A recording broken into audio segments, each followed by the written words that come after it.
என நம்பப்படுகிறது.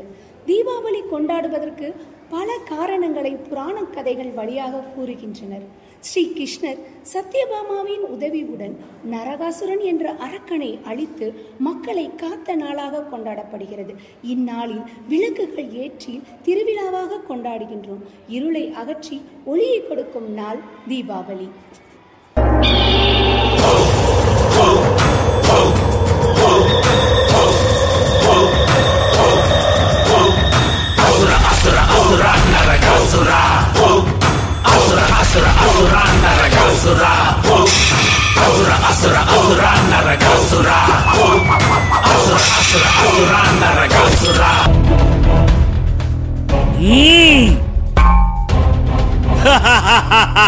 இந்த பூமி முழுவதுமே என் ஆட்சியின் கீழ் வந்துவிட்டது. அடுத்ததாக என் படையை சொர்க்கலோகம் நோக்கி திருப்பிவிட வேண்டும். அருமை அரசே, ஆனால் தேவர்கள் சாகா வரம் பெற்றவர்கள். அவர்களை வெல்வது எளிதல்ல. அதனால் என்ன சொல்ல வருகிறீர்கள் அமைச்சரே? அந்த தேவர்களை விட நான் பலவீனமானவன் என்று சொல்கிறீர்களா? இல்லை அரசே, அப்படி இல்லை. நான் என் அரசர் என்றென்றும் நிலைத்திருக்க வேண்டும் என்று நினைக்கிறேன். இந்த தேவர்கள் எல்லாம் நமக்கு ஒரு பொருட்டே அல்ல. நீங்கள் பிரம்மனை குறித்து கடும் தவம் செய்து சாகா வரம் பெற வேண்டும் என்பதே என் விருப்பம். இதைத்தான் குறிப்பிட்டேன். நீங்கள் சொல்வதும் நல்ல யோசனைதான். அதனால் நான் இப்பொழுதே போய் பிரம்மனை நோக்கி கடுந்தவம் புரிந்து சாகா வரம் பெற்று வருகிறேன். நரகாசுரன் ஒரு அடர்ந்த காட்டிற்கு சென்று தன் தவத்தினை தொடங்கினான்.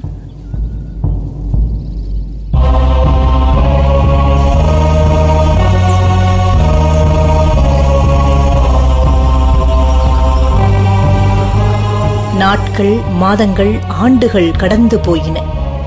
பிரம்மன் அவன் முன் தோன்றினார். நரகாசுரா, உன் கண்களை திறந்து பார். உன் தவத்தினை மெச்சுகின்றேன். உனக்கு என்ன வரம் வேண்டும் என்று கேள். பிரம்மதேவனே, எனக்கு நீர் சாகாவரம் தர வேண்டும். அது சாத்தியமற்றது நரகாசுரா. மண்ணில் பிறந்த ஒவ்வொருவரும் ஒரு நாள் இறக்கத்தான் வேண்டும். எனவே வேறு வரம் கேள். பிரம்மன் தேவர்களுக்கு துணை புரிபவன். அதனால்தான் நான் கேட்கும் வரத்தை தர மறுக்கிறான். இப்பொழுது நாம் என்ன செய்யலாம்?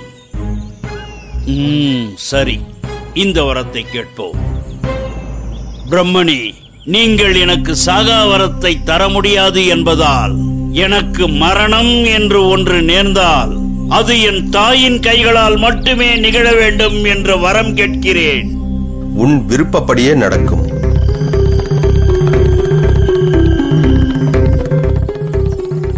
பிரம்மா அங்கிருந்து மறைந்ததும் உலகில் எந்த ஒரு தாயும் தன் மகனை கொல்ல வேண்டும் என்று நினைக்க மாட்டாள். அதுவே சாகாத வரம் போலத்தான் என நரகாசுரன் திருப்தியடைந்தான்.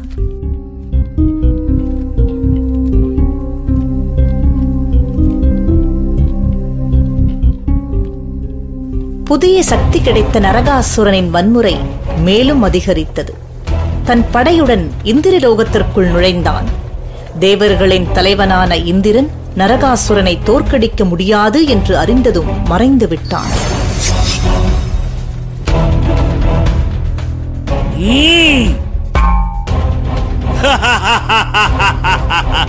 இந்திரன் பயந்து ஓடிவிட்டான். என்ன ஒரு கேவலம்! என் படை வீரர்களே, இந்திரலோகத்தை நாசமாக்குங்கள். ஒருவரையும் விட்டு விடாதீர்கள்.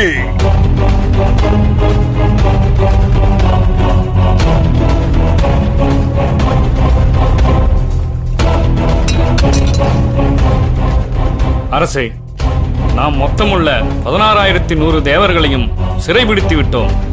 இந்திரனின் தாய் அதிதியின் காதணியை கூட கைப்பற்றி விட்டோம். நல்லது. இப்பொழுது அந்த இந்திரனை தேடுங்கள். 3 லோகத்தில் எங்கிருந்தாலும் அவனை இழுத்துக் கொண்டு வாருங்கள்.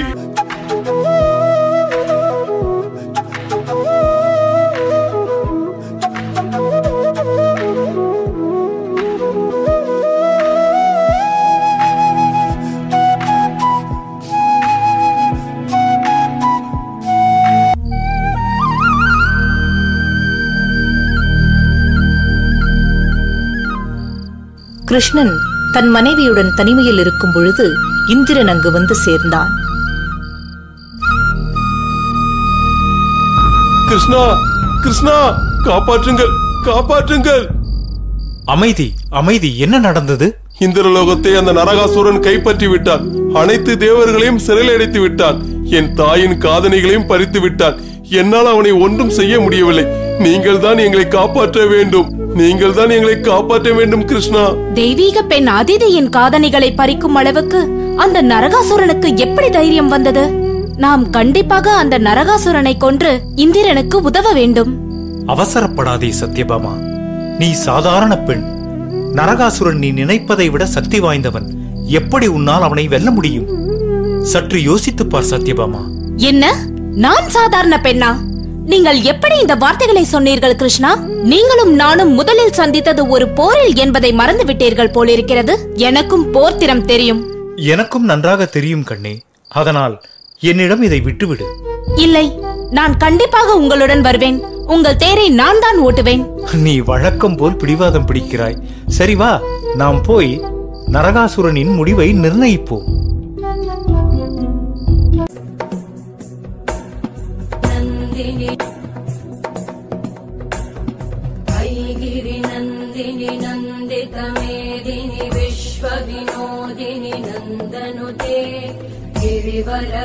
गिरिवरविन्द्यशिरोधिनि वासिनि विष्णुविलासिनि जिष्णुनुते भगवति हेशिति कण्ठकुटुम्बिनि भूरि कुटुम्बिनि भूरि कृते जय जय हे महिषासुरमर्दिनि रम्यकपर्दिनि शैलसुते.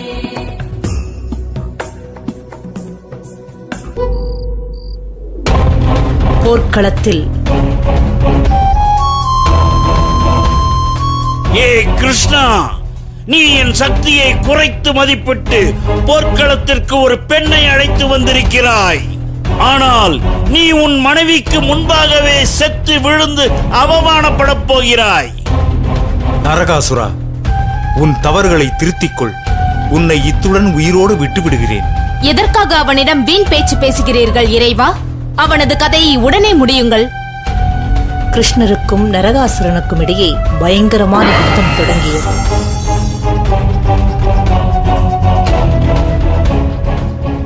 தாக்குங்கள்! சத்யபாமாவின் கண்களில் தெரிந்த கோபத்தை பார்த்த நரகாசுரனுக்கு சற்று பயம் தென்பட்டது. அதை கவனித்த கிருஷ்ணன் மனதில் ஒரு திட்டம் தோன்றியது. உடனே நரகாசுரனின் ஆயுதம் தன்னை தாக்கியது போல் மயக்கம் போட்டு கீழே சாய்ந்தார்.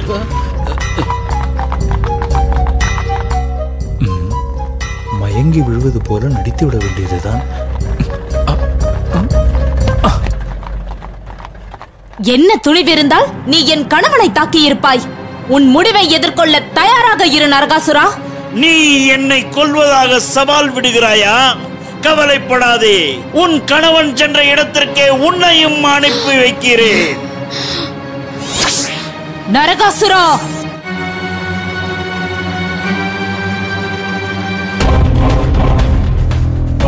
ஆத்திரமடைந்த சத்யபாமா தனது வில்லையும் அம்பையும் கையில் எடுத்தாள்.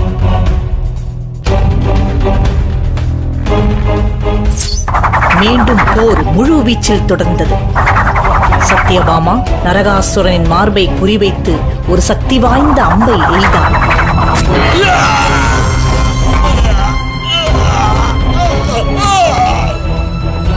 இதயத்தில் அம்பு பாய்ந்த நரகாசுரன் மண்ணில் வீழ்ந்தான்.